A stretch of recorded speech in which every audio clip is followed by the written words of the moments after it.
د ډیر مو خندا ډیره مکوه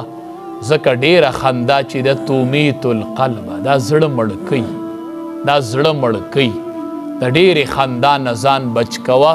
دا ډیر خاندل چې دي دا د مخ رونق ختموي دا زړه مړ کوي بیا به د مونځ ته شوق نه کیږي بیا به د عباداتو ته شوق نه کیږي بیا به د تهجدو ته شوق نه کیږي بیا به د قرآن درس ته ډډې نه لګي چې څومره بنده ډیر خاندي نو دومره د ده زړه مړ کیږي بیا نیک اعمالو ته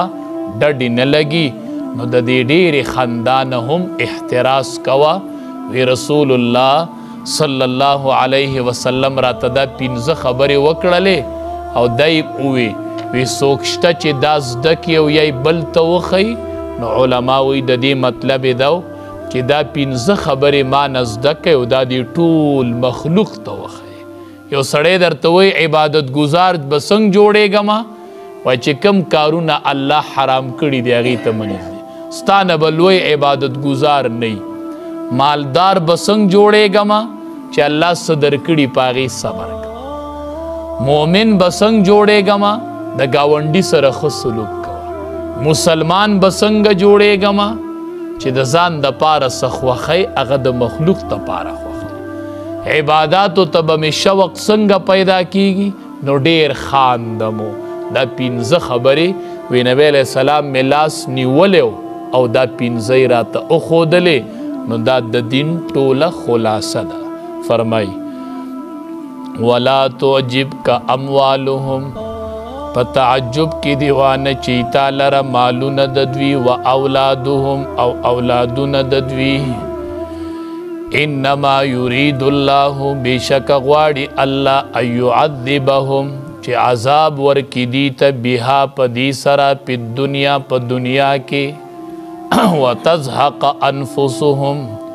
او بوزي روحونه د دوی وهم کافرون په داسې حال کې چې دی به کافرانی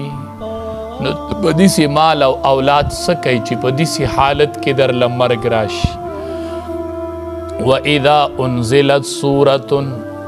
کله چې نازل چې یو سورت او هغې کې دا خبرې ان آمنو بالله چې ایمان راوړی په الله باندې وجاهدو مع رسوله جهاد کوي په ملګرتیا د رسول الله صلی الله علیه وسلم کې چې د دې خبرې حکم پکې راشي نو استأذنک اجازت غواړي ستانه اولو الطول منهم هغه طاقت والا د دوی نه وقالو وای ذرنا مونږ به کینو مونږ پرېږدوه ذرنا چې پرېږده مونږه